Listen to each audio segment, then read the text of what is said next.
हाँ तो प्यारे बच्चों, कैसे हो आप लोग? उम्मीद है कि आप लोग अच्छे होइएगा और मन लगा के पढ़ाई करते होइएगा। आज की इस क्लास में हम लोग देखने वाले हैं केमिस्ट्री का जो सबसे पहला चैप्टर है, जिसका नाम है रासायनिक अभिक्रियाएं एवं समीकरण, केमिकल रिएक्शंस एंड इक्वेशंस के जो टॉप 10 सब्जेक्टिव क्वेश्चन है इस चीज को। ठीक है, तो सबसे पहला क्वेश्चन हमारा क्या आने वाला है, देखिए इसमें बताया गया जितना भी क्वेश्चन है प्यारे बच्चों, आपके बोर्ड परीक्षा के लिए बहुत ही ज्यादा महत्वपूर्ण है, कुछ भी पूछ सकता है। ठीक है, तो आपको सारा क्वेश्चन पढ़ करके जाना है, फुल तैयारी करके जाओगे तो आपका एक भी क्वेश्चन नहीं छूटेगा। ओके, अब देखिए यहाँ पर जो सबसे पहला क्वेश्चन है वो क्या कहता है प्यारे बच्चों। सबसे पहला क्वेश्चन है कि वायु में जलाने से पहले मैग्नीशियम रिबन को साफ क्यों किया जाता है। प्यारे बच्चों, जो मैग्नीशियम रिबन होता है या फिर मैग्नीशियम फीता कह लो, आप कुछ भी कह लो, उसे ना हम लोग वायु में जलाने से पहले, ठीक है, उसे अच्छे से साफ करते हैं श्रेष्ठ पेपर पत्र से, यानी कि श्रेष्ठ पेपर आप कह लो, जंग छुड़ाने वाला कागज से। ठीक है, क्यों करते हैं इसके पीछे का कारण जानते हैं, चलिए। कहता है कि मैग्नीशियम धातु सामान्य ताप पर नम वायु की उपस्थिति में मैग्नीशियम ऑक्साइड बनाता है। प्यारे बच्चों, यदि आप मैग्नीशियम धातु के रिबन को ऐसा ही छोड़ दोगे खुला में, तो क्या करेगा वो ऑक्सीजन से अभिक्रिया करके अपने ऊपर एक परत बना लेगा। तो जब आप माचिस से आग लगाओगे तो उसमें आगे नहीं लगेगा, अच्छा से नहीं जलेगा। ठीक है, तो इसे यह अच्छा से जल सके इसके लिए हम लोग क्या करते हैं, ठीक है, जो मैग्नीशियम है ना रिबन के ऊपरी सतह पर जमा रहता है, इसलिए इसे वायु में जलाने से पहले सरेश पत्र से रगड़कर, जंग छुड़ाने वाले कागज से रगड़कर साफ कर दिया जाता है, ताकि आसानी से ऑक्सीजन से संयोग कर सके। यदि हम नहीं साफ करेंगे बढ़िया से मैग्नीशियम रिबन के फीते को या फिर मैग्नीशियम रिबन को, तो वो अच्छे से नहीं जल पाएगा, इसलिए हम उसे साफ करते हैं। आइए देखते हैं दूसरा नंबर क्वेश्चन क्या कहता है। सेकेंड क्वेश्चन है कि हम कैसे समझेंगे कि कोई रासायनिक अभिक्रिया हुई है। प्यारे बच्चों, हम निम्नलिखित प्रेक्षण की सहायता से कह सकते हैं कि एक रासायनिक अभिक्रिया हुई है, यानी कि इनमें से जितने लक्षण है प्यारे बच्चों, यदि ये सब चीज आपको दिखाई दे कहीं पे, तो आप समझ जाना कि यहाँ पर रासायनिक अभिक्रिया हुआ है। जैसे अवस्था में परिवर्तन, एक उदाहरण से आप समझो कैसे। जैसे यहाँ पर देखो आप, क्या है, हाइड्रोजन एगो गैस है और यह ऑक्सीजन के साथ मिल करके क्या बना लेता है प्यारे बच्चों, जल बना लेता है। तो देखो आप लोग यहाँ पर क्या हुआ कि यहाँ पे हाइड्रोजन एक गैस है, ऑक्सीजन भी गैस है, दोनों मिल करके जल बना लिया, जो कि एक क्या है, द्रव है। तो आप देख रहे हो गैस बदल गया द्रव में, तो यानी अवस्था में चेंज हुआ कि नहीं हुआ, आपको बिल्कुल सर हुआ। अब देखिए एक चीज और, रंग एवं गंध में परिवर्तन हो सकता है कि उसके रंग में परिवर्तन हो जाए, है ना, कोई कोई दूसरा कलर तीसरा कलर से मिल करके चौथा रंग का कलर बना दे, ये भी हो सकता है। तो बहुत सारा कुछ होता है। ठीक है, तो यानी आप समझो रंग एवं गंध में परिवर्तन। कोई चीज खाने वाला देख लो, सुबह में ठीक रहता है उसका टेस्ट, शाम होते होते कुछ कुछ सामान, तेल वाला सामान जो होता है वो खराब हो जाता है, यानी उसका गंधे परिवर्तन हो जाएगा। तो आप समझ जाना कि वहां पे रासायनिक अभिक्रिया हुआ है। अवक्षेप का बनना, गैस का निकलना, ताप में परिवर्तन, ये सब के सब है ना लक्षण है किस चीज के, कि रासायनिक अभिक्रिया हुआ है, इस चीज को पहचानने का। तो क्या आपको यह क्वेश्चन समझ में आया? Okay sir. अब देखिए तीसरा नंबर क्वेश्चन क्या कहता है कि रासायनिक अभिक्रिया किसे कहते हैं। प्यारे बच्चों, ये जो रासायनिक अभिक्रिया होता है ये क्या होता है, बहुत इंपॉर्टेंट क्वेश्चन है। चैप्टर का शुरुआत यही से होता है कि जब कोई पदार्थ अकेले अथवा किसी दूसरे पदार्थ के साथ क्रिया करके एक या एक से अधिक भिन्न गुण धर्म वाले नए पदार्थ का निर्माण करते हैं, तब उसे हम लोग रासायनिक अभिक्रिया कहते हैं। जैसे हाइड्रोजन ऑक्सीजन से अभिक्रिया करके जल बनाता है। जैसे आप देखो ये हो गया आपका क्या चीज प्यारे बच्चों, तो एक वाक्य हो गया जिसको हम लोग कहाँ लिख देंगे, संकेत के रूप में, यानी कि 2H2 + O2 दोनों मिल करके क्या बना दिया, तो जल बना दिया। यहाँ पे आप देख रहे हो दो गो पदार्थ मिल करके एगो पदार्थ का निर्माण कर रहा है, तो इसे हम लोग क्या कहते हैं, रासायनिक अभिक्रिया कहते हैं। आइए देखते हैं तीसरा नंबर क्वेश्चन। तीसरा नंबर क्वेश्चन किधर गया जी, अच्छा ये तीसरा था, ये रहा हमारा चौथा नंबर क्वेश्चन। ठीक है, अभिकारक किसे कहते हैं। तो अभिकारक किसे कहेंगे प्यारे बच्चों, कि रासायनिक अभिक्रिया में भाग लेने वाले पदार्थ को अभिकारक कहते हैं। जो पदार्थ रासायनिक अभिक्रिया में भाग लेता है उसे हम लोग अभिकारक कहते हैं। आप यहाँ पर देखो रासायनिक अभिक्रिया हो रहा है ना, यहाँ पे हाइड्रोजन और ऑक्सीजन दोनों भाग ले रहा है और दोनों के मिलने से ही इधर जल बन रहा है। तो प्यारे बच्चों जो भाग ले रहा है ना, हाइड्रोजन और ऑक्सीजन, हाइड्रोजन और क्या चीज, ऑक्सीजन, ये दोनों क्या कहलाएगा, तो अभिकारक कहलाएगा।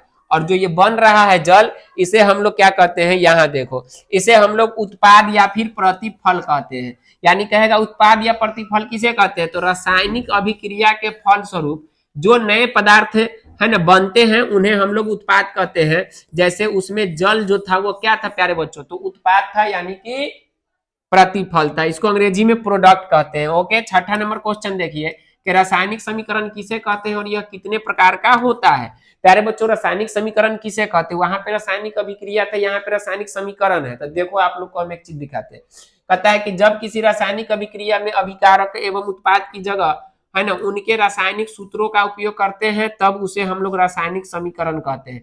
आपने यहाँ पर देखा प्यारे बच्चों क्या चीज, एक मिनट ये देखो आप लोग क्या लिखा था यहाँ पर के ऑक्सीजन, ठीक है, हाइड्रोजन जो है ऑक्सीजन से अभिक्रिया करके जल बनाता है। तो यह एक क्या हो गया, वाक्य वाक्य में लिखा हुआ है ना, शब्दों के रूप में लिखा हुआ है। लेकिन जब हम इसी चीज को ऐसे भी लिख सकते हैं, देखो कैसे कि हाइड्रोजन, ठीक है, प्लस ऑक्सीजन, इस ये जो वाक्य है इसको हम शब्द के रूप में ऐसे भी लिख सकते हैं कि हाइड्रोजन प्लस ऑक्सीजन मिलकर बनाया जल। तो ये हो गया आपका क्या चीज प्यारे बच्चों, शब्द समीकरण। जब हम इस चीज को सूत्र के द्वारा लिख देते हैं कि भाई इतना बड़का बड़का कौन जाएगा लिखने, बहुत ज्यादा बड़ा होता है, ऐसे लिखने में टाइम वेस्ट होता है, कॉपी का ज्ञानी होता है, कॉलम खर्चा होता है। तो हम क्या करेंगे, हाइड्रोजन के जगह पे ना H2 लिख देंगे और ऑक्सीजन के जगह पर क्या लिख देंगे, O2 लिख देंगे। और जल का फॉर्मूला H2O होता है, बाद में इसको हम संतुलित कर देंगे, ठीक है। तो अब ये शॉर्टकट हो गया, छोटा हो गया, संक्षिप्त रूप हो गया, इसी को हम लोग रासायनिक समीकरण कहते हैं, ठीक है प्यारे बच्चों। चलिए, तो रासायनिक समीकरण समझ में आ गया क्या होता है। यह दो प्रकार का होता है प्यारे बच्चों। आपने देखा कि हमने उसे संतुलित किया था, यानी कि दोनों तरफ हम लोगों ने क्या किया था, परमाणुओं की संख्या को बराबर किया था। तो एक संतुलित रासायनिक समीकरण होता है, दूसरा असंतुलित रासायनिक समीकरण होता है, ये आप अच्छे से याद रखना। उसके बाद है सातवां के संतुलित और असंतुलित रासायनिक समीकरण किसे कहते हैं। एकदम सीरियल से आपका क्वेश्चन सेट किया गया है, बस आपको बढ़िया से तैयारी करना है, ठीक है।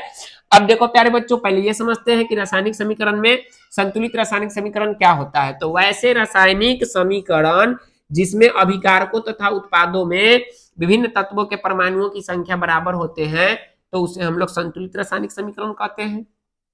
इसी परिभाषा में प्यारे बच्चों खाली नहीं लगा दो कि असंतुलित रासायनिक समीकरण वैसे रासायनिक समीकरण जिसमें अभिकारकों तथा उत्पादों में विभिन्न तत्वों के परमाणुओं की संख्या बराबर नहीं होते हैं, उसे असंतुलित रासायनिक समीकरण कहते हैं। जैसे आप यहां देखो कि H2 प्लस O2 मिलकर क्या बनाता है प्यारे बच्चों, आप कहोगे सर जल बनाता है, पानी बनाता है, H2O। अब यहाँ देखो क्या चीज है, तो इधर हाइड्रोजन दूगो है, इधर भी हाइड्रोजन दूगो है, दोनों तरफ बराबर है।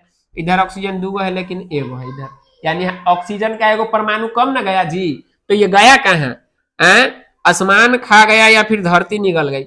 अब प्यारे बच्चों देखो हमने यहाँ 2 से गुना किया, हाइड्रोजन 4 हो गया। अब इधर भी 2 से किया, हाइड्रोजन 4 हो गया। लेकिन इसका फायदा एक यह हुआ कि ऑक्सीजन इधर 2 है तो इधर भी ऑक्सीजन 2 हो गया। तो इससे पहले जो था प्यारे बच्चों, ये दोनों जो आप देख रहे हो ये क्या है, असंतुलित रासायनिक समीकरण है। लेकिन जब हमने इसमें 2 से क्या किया, गुना किया, अब यह संतुलित रासायनिक समीकरण हो गया। यानी दोनों तरफ बराबर होना चाहिए, जितना हाइड्रोजन इधर उतना ही हाइड्रोजन उधर। अब ये दोनों आपका क्या कहलाएगा, अभिकारक कहलाएगा, और इधर जो बना ये क्या कहलाएगा, उत्पाद कहलाएगा। क्लियर प्यारे बच्चों। आइए देखते हैं आगे। क्वेश्चन नंबर 8 है कि ये द्रव्यमान संरक्षण का नियम क्या होता है, लिखिए। पूछ देगा कि द्रव्यमान संरक्षण के नियम किसे कहते हैं, तो आप क्या बताओगे। कहना है कि किसी भी रासायनिक अभिक्रिया में द्रव्यमान का न तो निर्माण होता है और ना ही विनाश, इसे ही हम लोग द्रव्यमान के संरक्षण का नियम कहते हैं। छोटा सा है, शॉर्टकट है, ठीक है। अब देखिए यहां पे समझते हैं कि असंतुलित रासायनिक समीकरण को संतुलित क्यों किया जाता है। तो असंतुलित को संतुलित इसलिए किया जाता है प्यारे बच्चों, क्योंकि द्रव्यमान संरक्षण का नियम यह कहता है कि कोई भी रासायनिक अभिक्रिया होगा तो उसमें है ना परमाणुओं का नहीं तो विनाश होगा, नहीं निर्माण होगा। भाई अभिकारक में जितना रहेगा परमाणु उतना ही हमारा किधर रहना चाहिए, उत्पाद में रहना चाहिए। कोई भी पदार्थ जितना द्रव्यमान हमारा अभिकारक में है उतना ही किधर रहना चाहिए, तो उत्पाद में रहना चाहिए। अगर एक भी कमेगा तो फिर ये विनाश हुआ कहाँ, नहीं होना चाहिए ना विनाश, इसलिए समझो। कहता है कि द्रव्यमान संरक्षण के नियम का पालन करने के लिए असंतुलित रासायनिक समीकरण को संतुलित किया जाता है। इसके अनुसार किसी भी रासायनिक समीकरण में अभिकारक का कुल द्रव्यमान उत्पाद के कुल द्रव्यमान के बराबर होता है। तो ये क्वेश्चन काफी ज्यादा इंपॉर्टेंट है प्यारे बच्चों, आप लोग इसे अच्छे से समझ के याद कर लेना। ओके, अब देखते हैं हमारा 10वां नंबर क्वेश्चन के संयोजन अभिक्रिया किसे कहते हैं, उदाहरण दीजिए। जब 2 या 2 से अधिक पदार्थ संयोग करके एक नए पदार्थ का निर्माण करते हैं तब उसे हम लोग संयोजन अभिक्रिया कहते हैं। ये आपके रासायनिक अभिक्रिया के प्रकार स्टार्ट हो चुका है। बहुत ही स्टेप बाय स्टेप क्वेश्चन को सेट किया गया है, बस आप इसको क्या करना है, अच्छे से याद करना है। जैसे आप लोग देखो कि दो पदार्थ मिलके एगो बनाएगा, तो कैसे बनाएगा, जैसे कोयला देख लो, कोयला में कार्बन होता है, हम सबको पता है, और भरपूर मात्रा में होता है। तो जब कोयला यानी कार्बन को ऑक्सीजन की उपस्थिति में जलाने पर है ना क्या बनता है, कार्बन डाइऑक्साइड गैस बनता है। जैसे इसको देखो, ये है क्या चीज, तो यह एक वाक्य के रूप में लिखा हुआ है जो कि काफी ज्यादा बड़ा, हम इसे शॉर्टकट लिखेंगे कि कार्बन को ऑक्सीजन की उपस्थिति में जलाएंगे तो कार्बन डाइऑक्साइड गैस निकलेगा ना, छोटा छोटा सा है। तो इसको हम लोग कहते हैं रासायनिक समीकरण। क्लियर प्यारे बच्चों? तो अब आपको 10 क्वेश्चन हो चुका है खत्म। अब आपको हो कि सर इस चीज का हमें पूरा का पूरा पीडीएफ चाहिए, मिल जाएगा प्यारे बच्चों। आप लोग जाओ डाउनलोड करो NH coaching centre app play store से, ठीक है। वहां पर जाकर के टॉपर टारगेट बैच को आप परचेज करो 251 रुपया में, ठीक है, जिसका फी 999 से कम करके 251 है, ठीक है। बाद में ये बढ़ भी सकता है। अब आपको क्या करना है, इसमें बहुत सारा live classes, recorded videos, crash course, chapter wise notes, test paper, panel PDF, guest questions, motivational videos और सारे विषय का वीडियो आपको उसमें मिल जाएगा, साथ में नोट्स भी मिलेगा, ठीक है। टेस्ट भी दे सकते हो, बहुत कुछ फैसिलिटी उसमें आपको दिया जा रहा है जो कि आपके 10th परीक्षा में है ना मदद करेगा अच्छा अंक लाने में प्यारे बच्चों, ठीक है। उम्मीद है कि आपको ये वीडियो अच्छा लगा होगा। यदि अच्छा लगा तो चैनल को सब्सक्राइब कीजिए, दोस्तों में शेयर कीजिए और ऐप डाउनलोड जरूर कीजिए, ठीक है प्यारे बच्चों। जाकर के चेक करो, बहुत अच्छा चीज वहां पे आपको मिलने वाला है प्यारे बच्चों, ठीक है। तो मिलते हैं नए टॉपिक के साथ में नए वीडियो में, तब तक के लिए टाटा बाय बाय। मन लगा के पढ़ाई करते रहो, ठीक है।